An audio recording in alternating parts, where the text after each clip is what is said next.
Welcome back to Reddit Tales by Uncle Sammy. I see you, I appreciate you, and I'm thankful you subscribed and keep showing up. This space is built on your insights. Leave your thoughts and lessons below. Now, cue the tension, cue the truth, let's get into it. Before you hear this one, hold on to a simple rule. When somebody disappears, comes back without urgency, and talks to you like your pain is an inconvenience, the missing week is not the first problem. The first problem is contempt. In this story, that contempt showed up before the full truth did, and that is usually the part people talk themselves out of seeing. The front door opened on the seventh night at 1:18 a.m., and my wife stepped inside, carrying cold air with her like she had just borrowed it from a harbor. I was still sitting in the same chair near the radiator where I had spent half the week dozing, waking, calling, and listening for footsteps on our row house steps in West Baltimore. My name is Micah Tatum. I was 38 then, a public school music teacher, with a habit of polishing my glasses when I was anxious. My wife, Corinne, set her weekend bag down, looked at me once, and said, "Be happy I even came back." Before we go any further, tell me right now in the comments, if your spouse vanished for a week and came back talking like that, would you stay or walk away? And if you want more raw relationship stories like this, make sure you like, share, and subscribe so you do not miss the next one. There are sentences that end a marriage before the paperwork catches up. That was one of them. She did not say hello. She did not ask whether I had slept. She did not explain why her phone went dead after Tuesday morning or why her sister had sworn she was not with her. She just stood there in a cream trench coat, with rain dry on the shoulders and somebody else's cologne sitting on her like a handprint. I noticed the smell before I noticed her face. Cedar, pepper, something expensive and sharp. Not mine. I had been afraid she was hurt. In one breath, I understood she had simply been elsewhere. I stood up so slowly it surprised her. For months, I had been moving around Corinne like a man trying not to startle a bird on a wire. I watched my tone, softened my questions, delayed my disappointments. That night, something in me sat down for good. "I am happy," I said. "Now I know you had a choice." She gave me that sideways look she used when she wanted me to feel provincial, like I was too simple to keep up with her private logic. "Do not do this tonight, Micah." But tonight was all I had been given for 7 days. Corinne had a way of making lateness feel glamorous. If she ran an hour behind, it was because she was caught in momentum. If she ignored a text, it was because she was protecting her energy. She worked in donor relations at a museum downtown, and had started talking in polished phrases that sounded lifted from grant dinners and networking brunches. I used to find it funny. Then I found it exhausting. That night, in our narrow living room with the old upright piano against one wall and a crocheted throw from my aunt over the sofa, she crossed her arms and said, "I needed room to think." "You had room," I said. "You had 7 days." I did not raise my voice.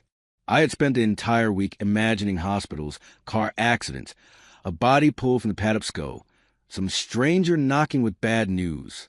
I had called 2 precincts and 3 emergency rooms before shame made me stop explaining that my wife was probably not the kind of missing person people rush for. Corinne tilted her head. "You always make things dramatic." That sentence almost made me laugh.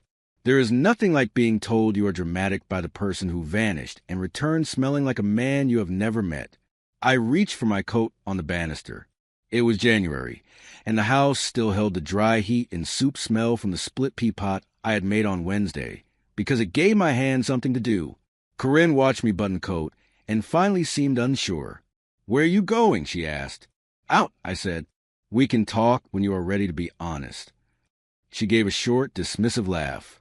"You're going to leave your own house because I took some space?"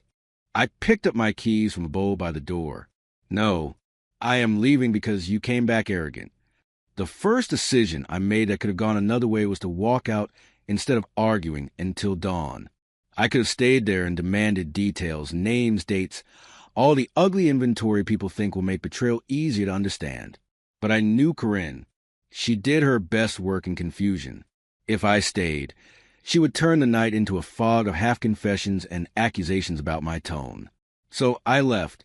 I drove east with no music on, past the all-night carryout with a bulletproof glass and the bus stop shelter rattling in the wind. and checked into a hotel near the Inner Harbor. Hotel rooms are useful when your own life has become too crowded with meaning. Mine had a brown chair by the window, a humming heater, and a print of sailboats that looked mass-produced and relieved to be unnoticed. I sat on the edge of the bed and looked at my phone. 42 missed calls to Corinne over 7 days. 9 texts from me that started worried and ended controlled. From her friend Anika saying she just needs time. Time for what? A married woman in her 30s does not vanish like a teenager proving a point. By then, worry had already hardened into something less frantic and more exact. The truth is the week did not begin with her disappearance. It began months earlier, in smaller, easier-to-excuse pieces. Corinne had started guarding her phone in October. Screen down, then face tucked away whenever I walked near. She began coming home with makeup she had not left in. She subtly cared about perfume layering, a phrase I had never heard until she said it while standing in our tiny bathroom, dabbing oil on her. Wrists like she was preparing for a spotlight. I told myself she was changing jobs in her mind before changing jobs on paper. I told myself marriage had seasons. I teach music to middle school students, which means my life runs on repetition, patience, and listening for wrong notes inside a whole room full of noise. By November, I heard the wrong notes at home. Corinne stopped asking about my day unless the answer could be told in one sentence. She no longer sat at the piano bench while I practiced for Sunday service at New Light Baptist. She used to turn pages for me even when I did not need it. Then she started spending Thursday nights with donors, Fridays with the girls, Saturdays recovering. I kept adjusting the absences as if accommodation were love. The second decision I made that could have gone another way happened 3 weeks before she vanished. Our pastor's wife, Sister Evelyn, had cornered me after Bible study while I was helping stack folding chairs in the fellowship hall. Evelyn was not nosy. She was observant in a way that made excuses feel childish. She asked, "Baby, is everything all right in your house?" I had the chance then to tell the truth. Instead, I smiled and said work had us both tired. I chose privacy over honesty because I was still trying to protect the image of a marriage already turning brittle in my hands.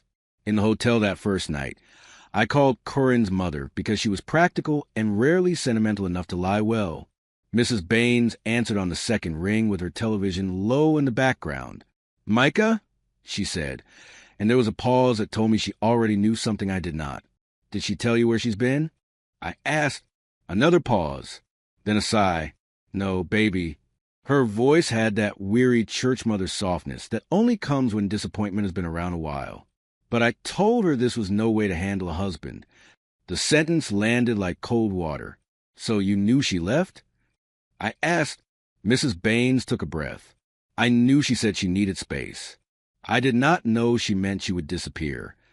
I looked out at the black water beyond the hotel parking lot, lights wobbling on it from somewhere unseen. Was she safe? I asked. "Yes," she said too carefully. Not yes, she is safe. Yes, as if the fact had already passed through her hands. I thanked her and hung up before my voice could do anything embarrassing. It is a quiet humiliation to learn your fear was never shared by the person who caused it.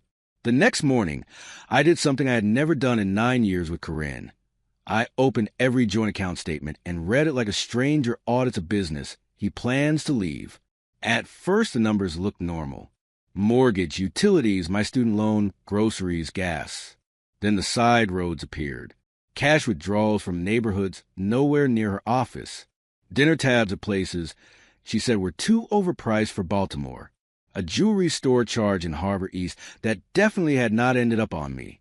2 boutique hotel stays listed under dates when she told me she was leading donor events. Money turned suspicion into structure. By noon, the structure had become a pattern. Same zip code, same Fridays. Small transactions that would slide beneath the notice of somebody who still believed explanations were coming. I printed the statements in the hotel business center, while a convention attendee nearby argued into his headset about seafood catering. It felt obscene that ordinary life was still happening. I made a neat pile and clipped it together with the hotel's cheap black binder clip. Then I called a lawyer my cousin Rochelle had used years earlier, not because I want to perform strength, because facts without process just become new ways to torment yourself. Her name was Dana Pike, and she had a voice like she did not owe any extra energy. We met that afternoon in her office near Charles Street, above a barbershop that smelled like talc and bay rum. Men drifted in and out downstairs while I told a stranger the story of my marriage in bullet points. Disappearance, lies, financial irregularities, possible affair. Dana did not widen her eyes or offer pity. She asked dates, accounts, whether we had children, whether there had been any threats. You do not need certainty to prepare, she said. You need enough truth to stop being played. I liked her immediately for not insulting me with false comfort. She told me to document everything and keep communication brief. She told me not to accuse Corinne in writing if I was not ready to back it up.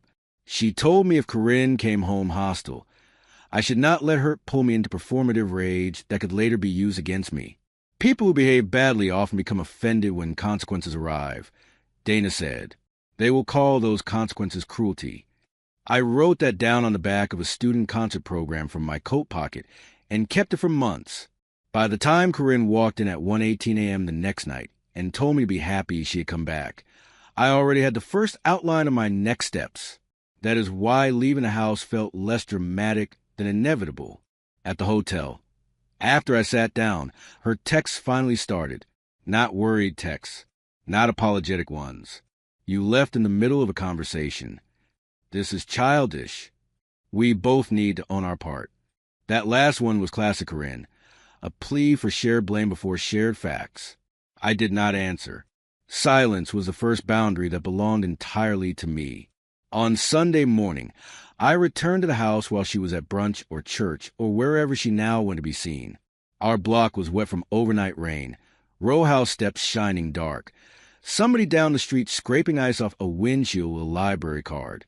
Inside, the house looked the same in the insulting way houses do after life changes. The framed wedding picture still sat on the mantel. The ceramic bowl from our anniversary trip to Asheville still held clementines. I packed documents first. Birth certificate, passport, tax returns, my grandfather's metronome from 1963. Then my clothes. The metronome mattered more than the suits. My grandfather had played piano in a jazz trio in Detroit before arthritis bent his fingers and church steadied his weekends. When he died, my father gave me that walnut metronome and said, "Keep time for yourself." I had ignored the sentence for years because it sounded like something people embroider onto pillows. In that house, with my marriage listing under me, it sounded different. I wrapped the metronome in one of Corinne's old silk scarves, then unwrapped it and used my own T-shirt instead. I did not want my keeping time tied to her softness anymore. Corinne came home before I finished. She stood in the doorway to our bedroom in camel boots and a fitted black sweater, carrying a pastry box from Marisol's bakery like we were still a couple who solved tension with sweets. "What are you doing?" she asked, though the answer was zipped and folded in plain view. "Making space," I said. She set the pastry box down hard enough to dent the icing. "You are really doing this over 1 week?" There was again her talent for shrinking a wound until your reaction looked unstable. I kept packing socks as if they required my full concentration. "Not 1 week," I said. 1 week made visible by the months before it. Corinne leaned against the doorframe and crossed her ankles, studying me as if I were a difficult donor who needed the right phrase. "I was overwhelmed," she said. "You've been absent too, Micah. Maybe not physically, but you check out." That part hurt because it was not entirely false. The school musical had swallowed my evenings in November. I had spent Saturdays arranging music for the youth choir. I was home, but often with a mind still sorting obligations. Partial truth is the sharpest tool dishonest people use. I sat on the bed and let that sting without letting it steer. "You were lonely," I said. "Then say that. Say you were angry. Say you wanted counseling. Say you wanted out. You do not disappear and return disrespectful." Her jaw tightened. "You always want a perfect process." "No," I said. "I want basic decency." For the first time, her expression flickered. Not remorse. Calculation interrupted. She was assessing whether the old methods still worked on me. Tears? Blame? Seduction? Fatigue? Corinne had spent years making emotional weather, and then acting like she could not control the forecast. I had finally brought an umbrella. Did you think I would just be here waiting forever? I asked. The room was quiet except for the radiator knocking and a siren somewhere toward Edmondson Avenue. She looked away first. I knew you would still be here, she said, and I will never forget how honest that sounded. Not romantic, not grateful, simply assumed. The sentence reached backwards and rewrote years of our marriage in one cruel stroke.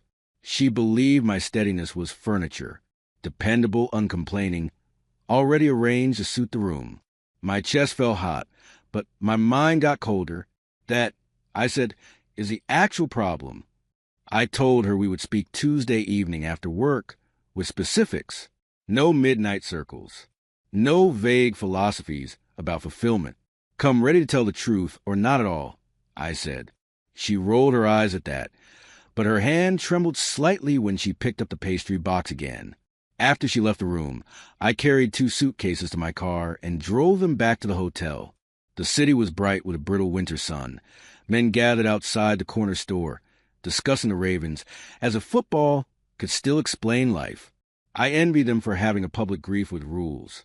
Tuesday, I got the house early and set our dining table like I was preparing for a meeting nobody wanted, but everyone would remember. Statements in one folder, hotel receipts in another, a timeline written in my own careful teacher handwriting. By then, Dana had helped me draft preliminary separation paperwork. I put that in a 3rd folder, but did not place it out immediately. Some things should arrive only after the room has told you what it is capable of. I made coffee, then poured mine out untouched when I realized my stomach had gone tight. Corinne arrived at 6:12 wearing pearl earrings. "This feels theatrical," she said, taking in the folders. "No," I answered. "It feels documented." I asked a direct question first. "Where were you for those 7 days?" She exhaled through her nose like I was boring her. "With a friend." "Which friend?" I asked. "You do not know her." "Try me." She stared at me with open irritation. "Why does the name matter?" "Because lies hate specifics," I said. That made her flinch. She had not expected me to sound like someone who had spent days getting honest in private. Finally, she said, "I was in D.C. for a while." "For a while? With who?" I asked. She did not answer. Instead, she leaned forward and tried a softer voice. "Micah, I have not felt chosen by you in a long time." There was the pivot, not an answer, but indictment. I nodded once because I refused to pretend I was perfect for the comfort of winning. "Maybe I neglected us," I said. "Maybe I got too used to you still being there. But we are not discussing whether I was flawless. We are discussing why you vanished and came home contemptuous." Her eyes changed then. She realized confession would not automatically move me into begging. I slid the statements toward her. "These charges started in September." She did not touch the papers. "These hotel stays line up with your late donor nights. These withdrawals line up with weekends you said Danica needed you." I pushed the second sheet closer. "The jewelry store purchase was $386. You have never spent that on me in one trip in your life." Color rose in her cheeks, but not from shame alone, from being known against her will. "You went through our finances like some detective?" she asked. "Like a husband forced to stop pretending," I said. She looked at the line items, then at me. "Fine," she said finally. "There is someone." I had expected relief when the lie cracked. What I felt instead was exhaustion. Not because the truth hurt more than suspicion, but because suspicion had already done so much of the labor. "His name?" I asked. "Andre." Her voice was low now. "Andre Sutton." The name floated there, ordinary and devastating. Not a monster's name, just a man's. "How long?" "Since the museum fundraiser in October." October. 4 months of my marriage redirected behind my back, while I taught children harmony and came home to dissonance. Corinne started crying then, but even her crying had always been precise. She covered her mouth, looked down, and waited for the tremor to register. I stayed still. "I did not mean for it to become this," she said. He understood me. He listened. I almost asked whether listening required hotel rooms and jewelry, but I knew sarcasm would only stain the truth. "So the 7 days?" I said. She nodded without looking up. "Mostly with him." Mostly. Even then she could not surrender the full sentence. "And the comment when you came home?" She closed her eyes. I was angry. "At me?" I asked. "At everything," she said. "At how trapped I felt. How guilty I felt. At how easy it was with him compared to this house. These expectations. All of it." I leaned back and let her hear the chair scrape. "Easy is for takeout," I said. "Marriage is not easy. It is deliberate." That was probably the closest I came to sounding preachy. But I did not care. Corinne had spent months exchanging deliberateness for thrill, and then wanted to invoice me for the inconvenience of her conscience. "I came back, didn't I?" she said, suddenly defensive again. There it was.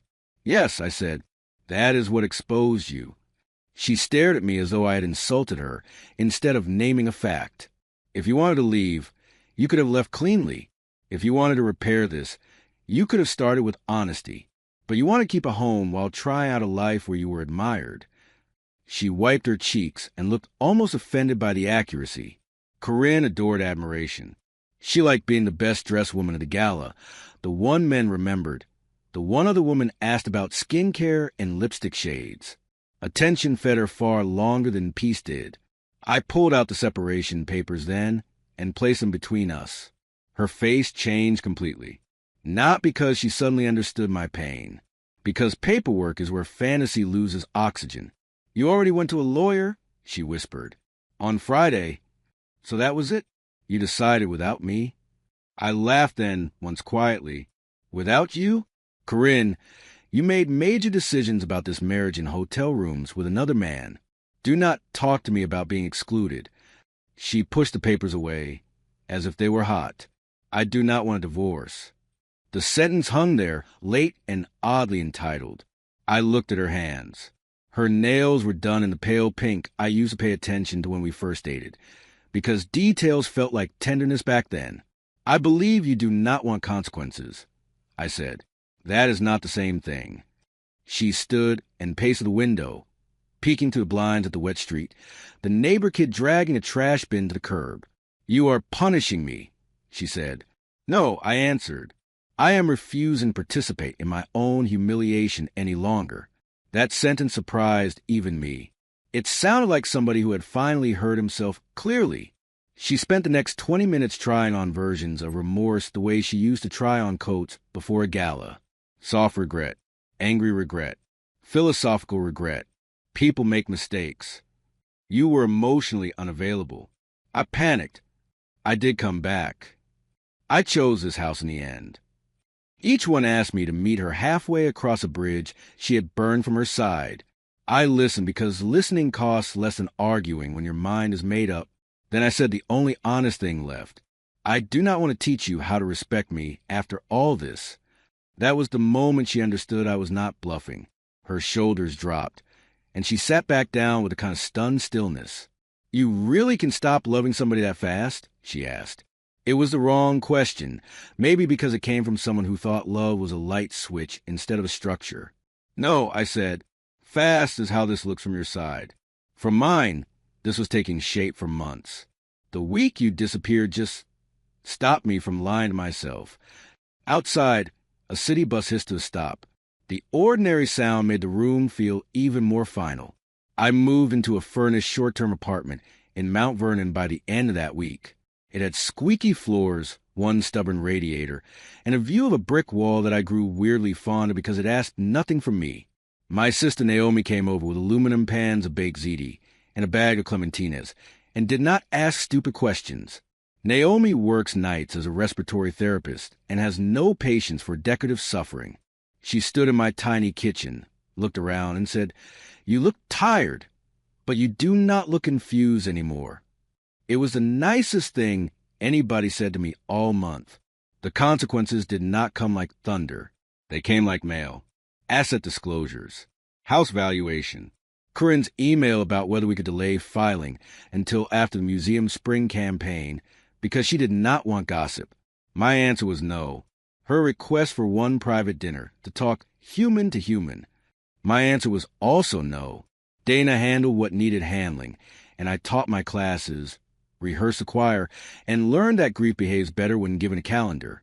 On Saturdays, I started riding the light rail down to Lexington Market just to be around noise that had nothing to do with my own thoughts. The hardest day was not the confession. It was a Saturday I went back for the last of my books and found Corinne in the kitchen making salmon croquettes from her grandmother's recipe. The smell hit me before the sight did, and for one stupid second, I nearly cried from memory alone. She looked up at an old Howard sweatshirt of mine and said, "I thought you'd be later."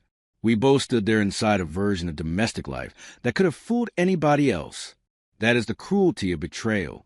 Sometimes it keeps wearing familiar clothes long after its character has changed. She asked if I wanted coffee. I said no.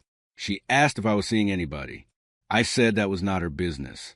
Then she did something unexpected, and because it was unexpected, more painful than the affair. She spoke plainly. "I thought you would be angry longer," she said. "I thought that once you calmed down, you would remember what we built." I set my box of books on the floor and looked at her hard enough that she finally looked away. "I do remember," I said. "That is why I cannot stay. I know exactly what I offered here and exactly what you did with it." She cried for real then, messy and annoyed at herself for it.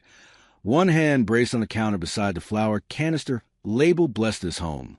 We had bought that canister at a church rummage sale because it made us laugh. "I did love you," she said, past and present tangled together in her voice. "I think part of you still loves me," she added, almost desperate. "Love is not the point anymore," I said. "Character is." I had not planned to say that, but once it came out, it stayed in the room with a firmness that made both of us straighten around it. The divorce finalized in May. Spring had come all at once.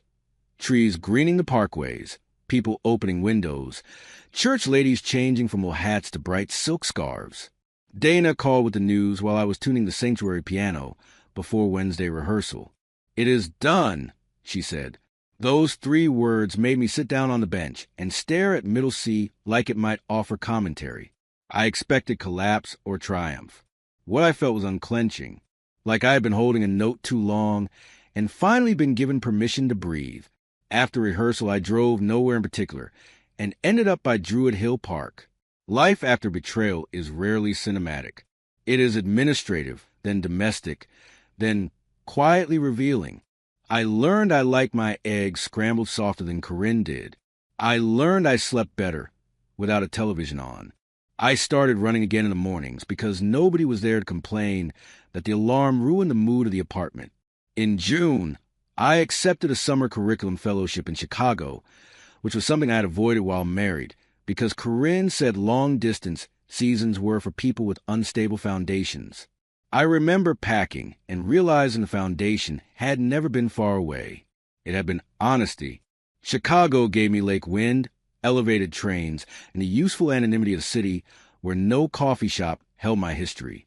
I rented a studio in Bronzeville with tall windows and spent my days writing music curriculum and my evenings walking past brownstones and corner stores and boys dribbling basketballs under flickering lights. I did not become a new man there. That is another lie people tell. You stay yourself, just with fewer negotiations against your own dignity. Naomi visited one weekend, and we ate catfish at a place with paper napkins and a waitress who called everybody honey. She watched me and said, "You are back inside your face." In August, Corinne sent one last email. No theatrics, no blame, just a paragraph saying she was sorry for weeks she disappeared, sorrier for months before it, and ashamed most of all that she came back talking like my devotion was guaranteed. I read it twice on a bench near the lake. Then I closed my phone and sat with the wind pressing my shirt against my chest.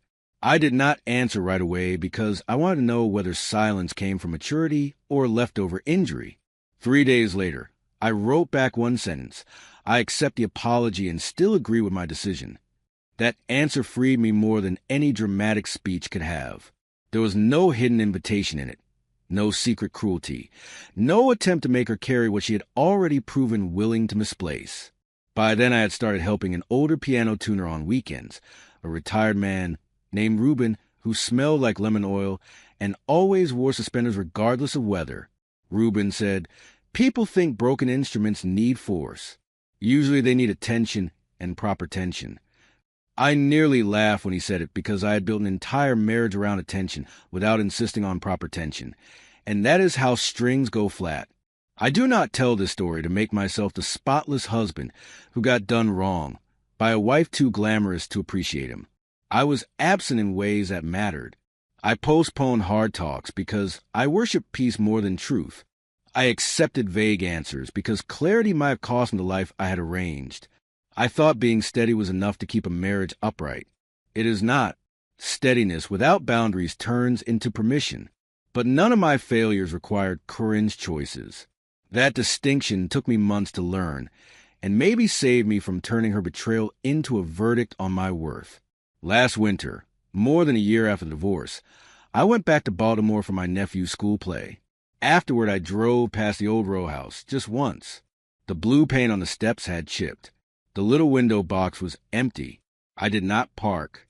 I did not ache.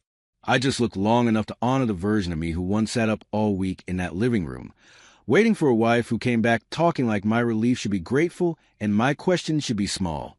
He deserved better than contempt dressed up as honesty. I am glad he finally agreed.